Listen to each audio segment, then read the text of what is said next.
Lorsque Pierre, pour la seconde fois, fut réduit au silence, les circonstances étaient très différentes de celles de la première.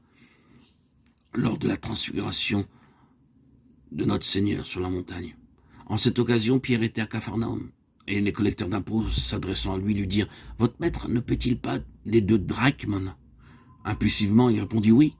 Il ne s'était même pas posé la question de savoir si Jésus était, oui ou non, obligé de payer le demi-cycle du sanctuaire. Lorsqu'il fut rentré dans la maison, Jésus aussitôt lui demanda « Simon, qu'en penses-tu? Les rois de la terre, de qui perçoivent-ils des taxes ou un tribut? De leurs fils ou des étrangers ?» Simon répondit aussitôt « Des étrangers. » Jésus ajouta « Donc les fils sont libres. » Jésus disait en effet « Pierre, la question n'est pas de savoir si je dois ou non payer cette taxe ou bien si je suis obligé ou non de le faire. Ce n'est pas à nos yeux un détail insignifiant. Il touche au fait même de l'incarnation qui est primordial pour le christianisme. Il ne s'agit pas de savoir, voulait-il dire, si je dois payer ou si je ne dois pas payer, mais qui suis-je? Suis-je ou ne suis-je pas le Fils de Dieu? Si je suis un homme comme les autres hommes, alors je dois payer cet impôt. Lorsque peu de temps avant cet incident, Jésus demanda à ses disciples « Que disent les hommes que je suis ?» Répondirent les uns disent Jean-Baptiste, d'autres Élie, et d'autres Jérémie ou l'un des prophètes. Oui, les hommes disent qu'il est un grand homme parmi les hommes, mais admettre simplement cela laisse cette question fondamentale sans réponse. C'est pourquoi Jésus, après avoir posé cette première question d'ordre général, demanda plus précisément à ses disciples « Mais vous, qui dites-vous que je suis ?» C'est là le point important. Simon-Pierre répondit « Tu es le Christ, le Fils du Dieu vivant. » Jésus, reprenant la parole, lui dit « Tu es heureux, Simon, fils de Jonas, car ce ne sont pas la chair et le sang qui t'ont révélé cela, mais c'est mon Père qui est dans les cieux. Et moi, je te dis que tu es Pierre, et que sur cette pierre, je bâtirai mon église, et que les portes du séjour des morts ne prévaudront point contre elle. » Matthieu 16, 16.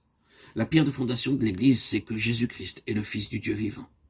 La confession de Pierre à Césarée de Philippe était basée sur une révélation divine. Mais maintenant, à Capharnaüm, il avait perdu de vue cet aspect si important.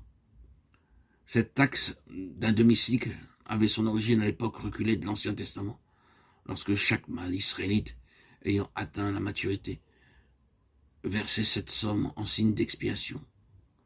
La question était donc celle-ci, Jésus était-il uniquement un Israélite parmi tant d'autres, ou n'était-il rien de moins que le Fils de Dieu?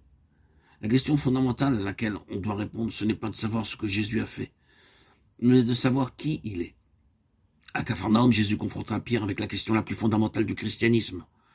Cependant, ayant montré clairement à Pierre que, puisqu'il était le Fils de Dieu, il n'était pas obligé de payer cette taxe, et comme son geste pouvait aussi être un sujet de trouble pour les autres, il dit à Pierre « Va à la mer, jette l'hameçon, et tire le premier poisson qui viendra.